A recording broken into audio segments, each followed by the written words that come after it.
All right, let's start with the classification of IP.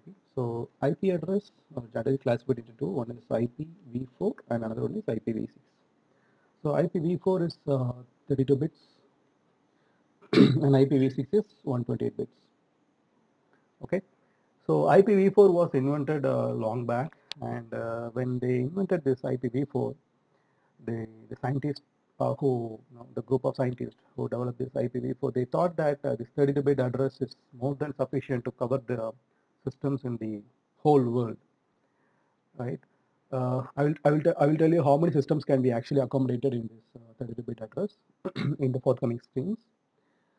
So what happened is, they didn't anticipate the actual number of boom in the IT sector. So that happened over the late 90s, and that is when the actual IT boom came in, and each and every devices, every household has got computers, and companies started to have some hundreds and thousands of computers. So that is when real problem came in. So what happened is, usually the IP address, it was actually with the ISPs. So the entire group of IP address was initially with ISP. And so what this ISP does is, whenever someone asks for an IP address, what they will do is, whenever someone asks for an internet access, what they will do is they will allocate an IP address, because only with an IP address you will be able to get onto internet. So they had these different classes of IP, like class A, class B, class C, class D, and class E. Out of this, class D is for multicasting, and class E is for research and development. So these two IP addresses are not used. Only these first three categories, classes of IP address are used for classification.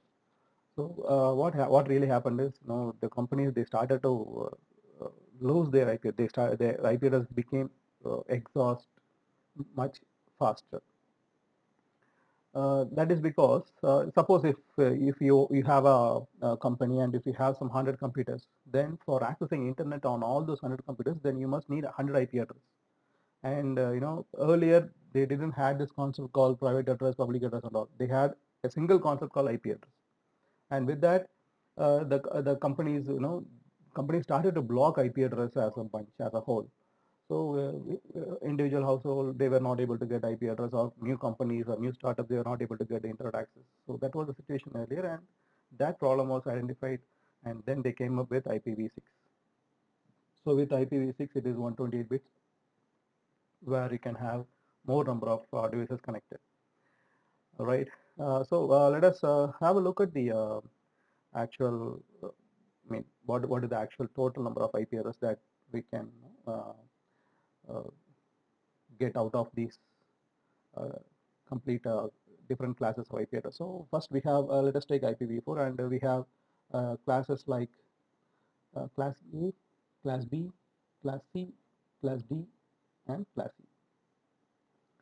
So in all these classes, the IP address are generally identified by the first octet. First octet, in the sense, I told you IP address, IPv4 address is 4 bits in length. Sorry, 32 bits in length, which is divided into 4 octets. So let X be 1 octet. So this is the actual way in which IP address are represented. So totally 32 bits. So each and every X represents 8 bits. So 8 4 32. Okay, and based on the value that is present on the first octet, the IP address are divided into multiple classes. So classes like, so first octet range.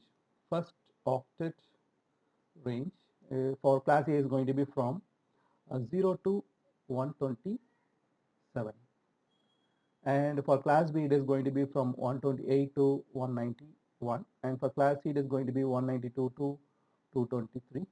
For class D it is 224 to 239, and here it is 240 to 255. So this is the actual range of different classes. And in class A alone, we will not represent from 0 to 127. Instead of 0 to 127, we will go with 1 to 126.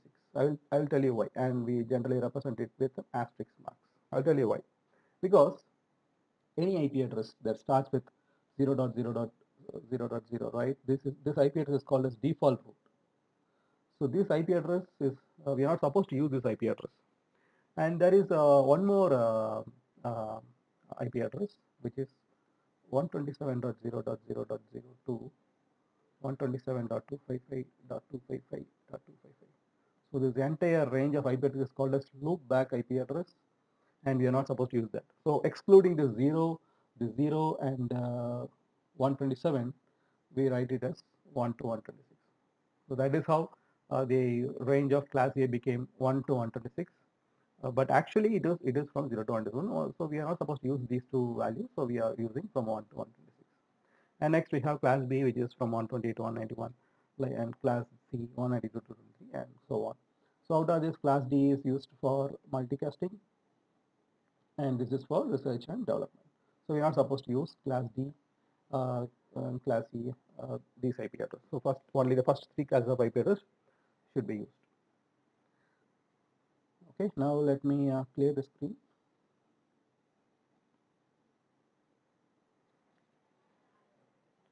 Okay, so now let us find what is the actual number of IP address that can be uh, generated in a particular class. Okay, so we have different classes like class A, B, C, D, and E. Okay, and these classes are segmented based on the first octet value, and let us see what are the different values that is present for each and every octet. So the first octet value is going to be from 1 to 126. Here we are not going to include 0 and 127 because 0 is the default root and 127 is the loopback address. So for class B it is 128 to 191. For class C it is 192 to 223. Class D it is 224 to 239, and here it is 240 to 255. Okay.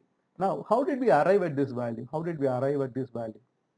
So this value is based on a predefined uh, predefined method called as hidden zero concept.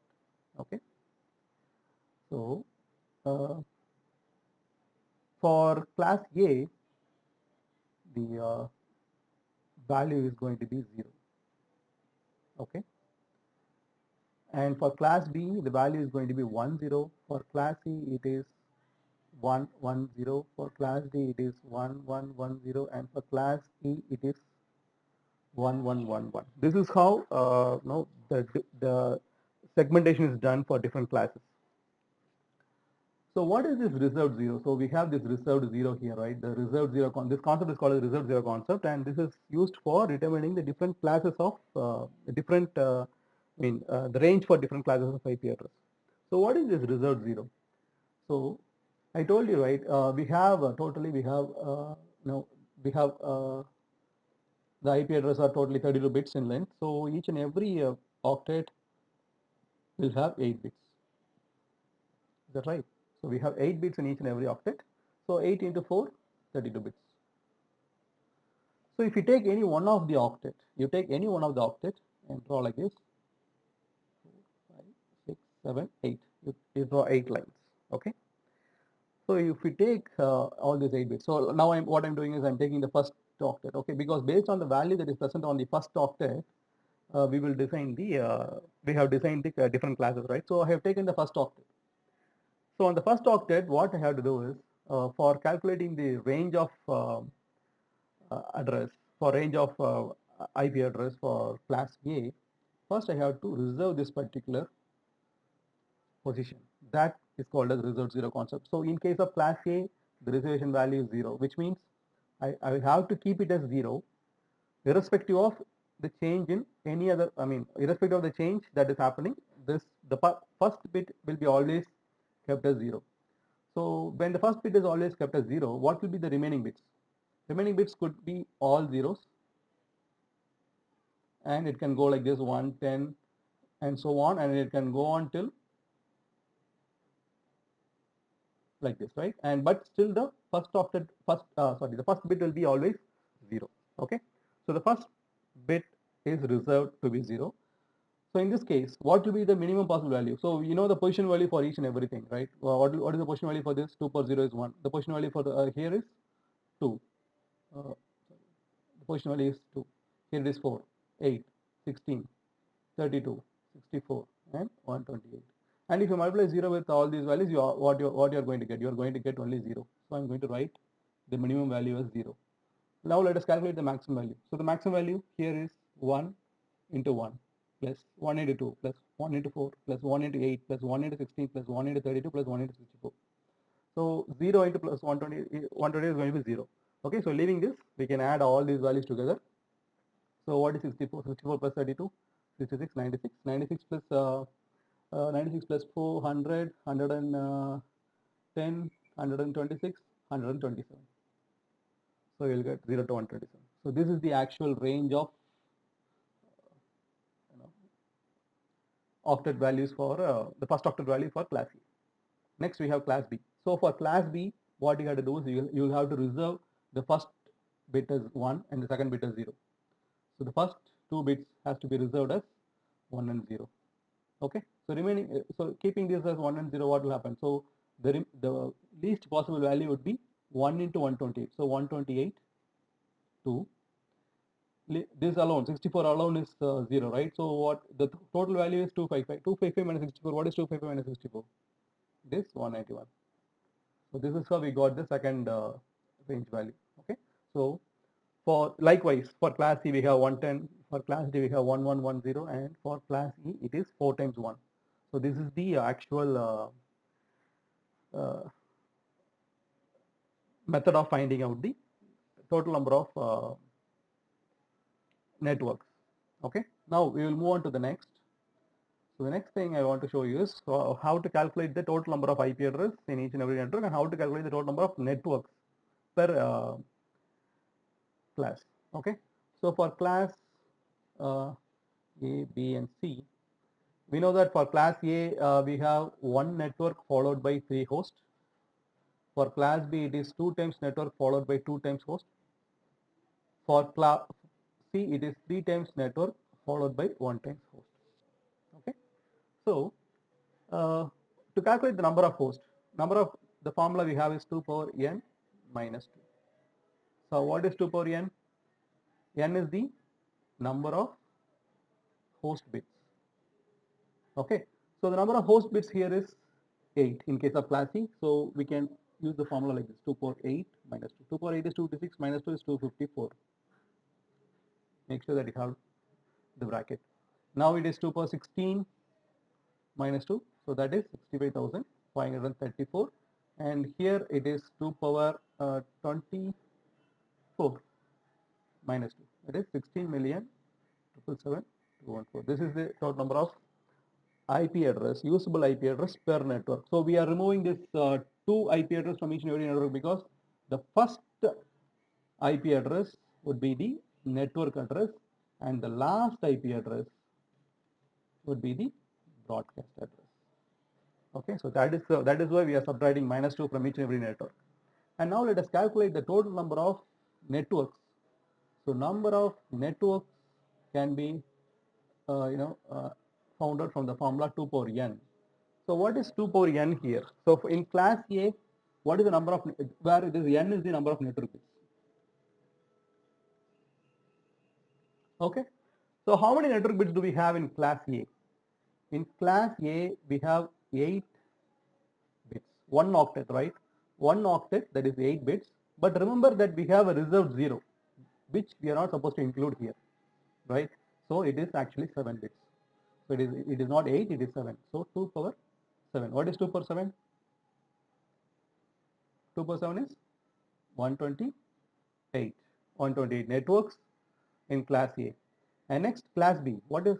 How many bits have we reserved in class B? We reserved 1 and 0, right?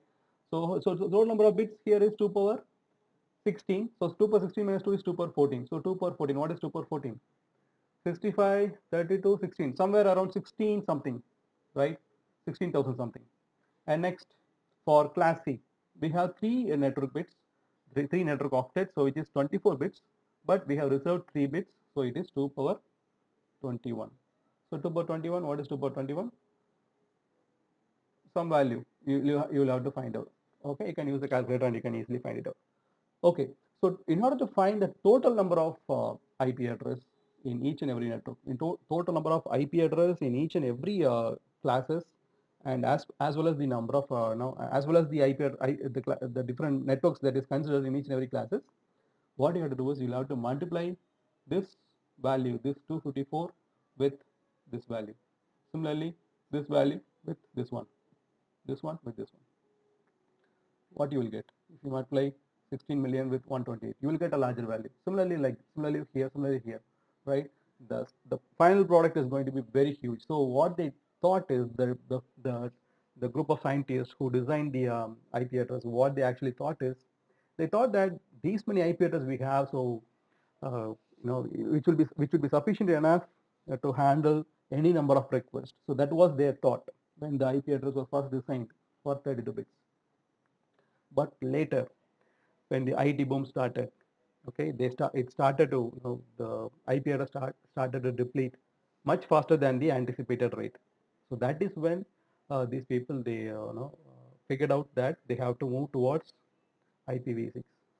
They decided to move towards a greater length, and they came up with IPv6 with 128 bits, okay, which is almost 4 times larger than that of the existing IPv4 network. But that was the problem, because IPv4 when IPv6 when the proposal was submitted, it was long way from being implemented, right? It cannot be implemented overnight, and it cannot be implemented within 1 year time. So it requires time, because there were millions of devices, millions of computers that were on the that were working on the in the world, and each and every devices has to be replaced. And I mean, the network interface cards on each and every devices, they have to made to accept the 128-bit address.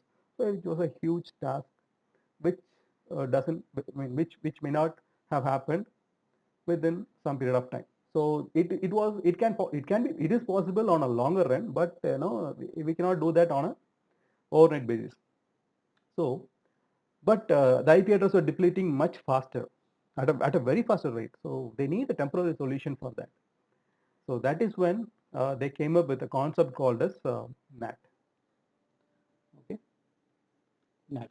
NAT stands for Network Address Translation. So this concept was introduced when this problem was defined. So with NAT, there came another concept called broadband, and many other new things were introduced along with NAT. Okay, so before NAT, we didn't had these private IP address, public IP address concept. All we had was 3 classes of IP address, that is class A, class B, and class C. So whatever the what is it, the different different categories like private, public IP address, those categories and all was defined only later.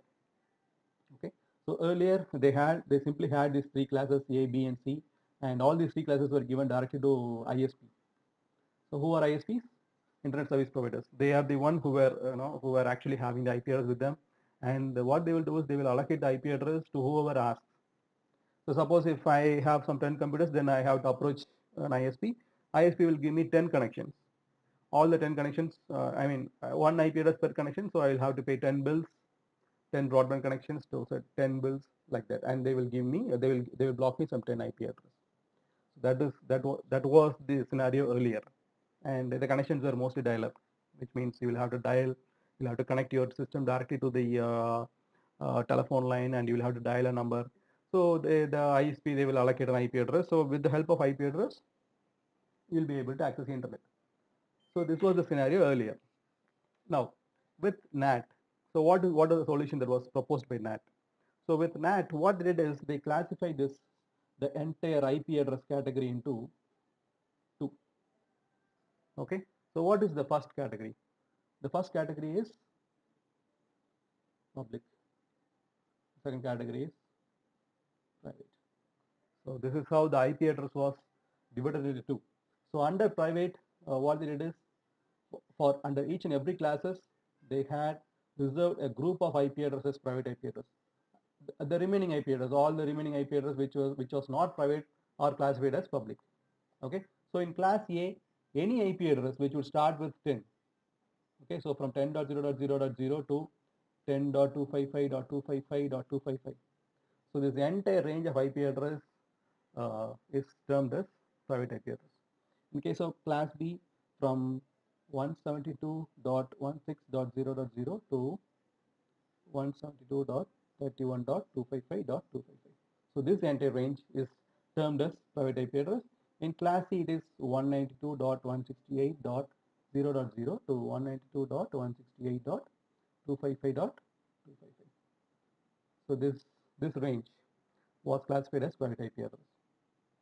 Okay, so anything apart from this is public IP address. Okay, so if you look at the IP address that is allocated by your phone when you're trying to connect to internet via the mobile hotspot, you will find out that your IP address always lies in any one of these range, either in class A or class B or class C, and it will be in this range. It will be in 192.168 dot something or 172.16 dot something, something like that. Okay, it is all because of this classification, that is private IP address. So this is actually a proposal, and that was accepted by all the companies.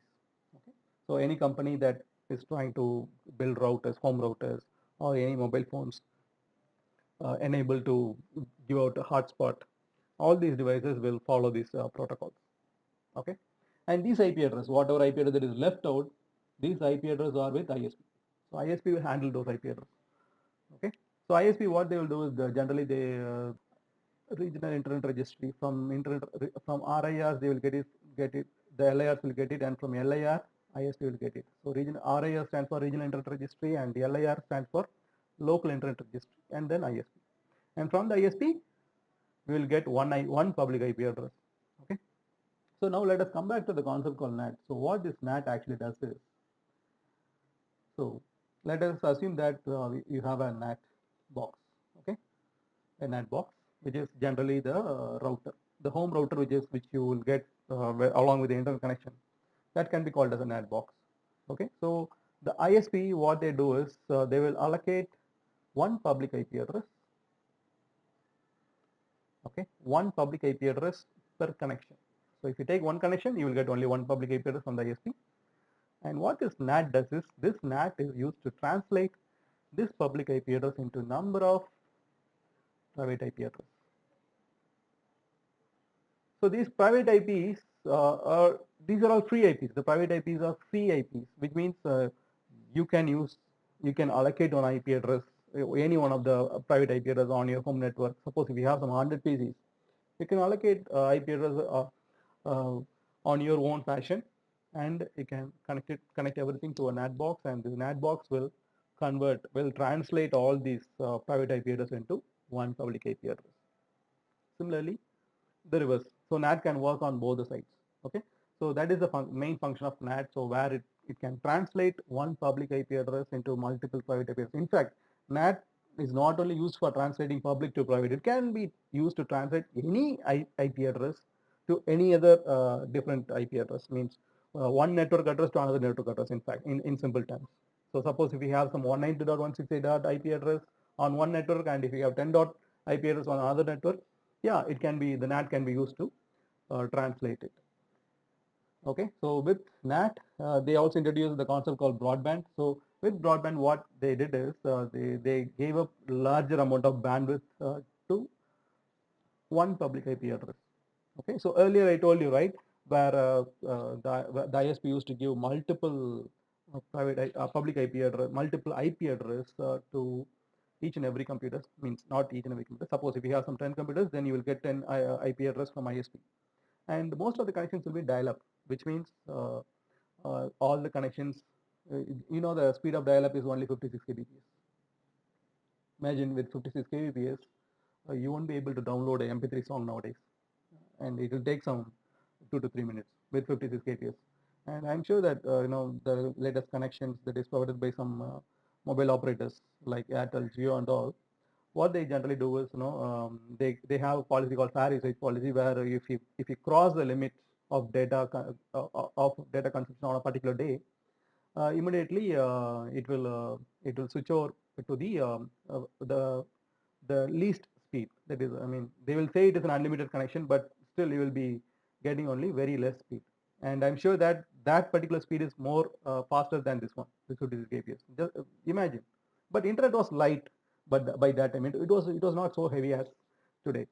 So HTML was the web page, the coding language that was used for building internet by that time. So and HTML, it contains mostly low resolution images and text, maximum text, and very low poor resolution GIF images. Only these were there. No video files were not very famous by that time. Okay, so 56 kbps was very good enough speed by that time. Okay, then what they did is they came up with this broadband technology where they started to give larger amount of bandwidth for every IP address, so that can be shared with multiple users like this. The one that is shown here.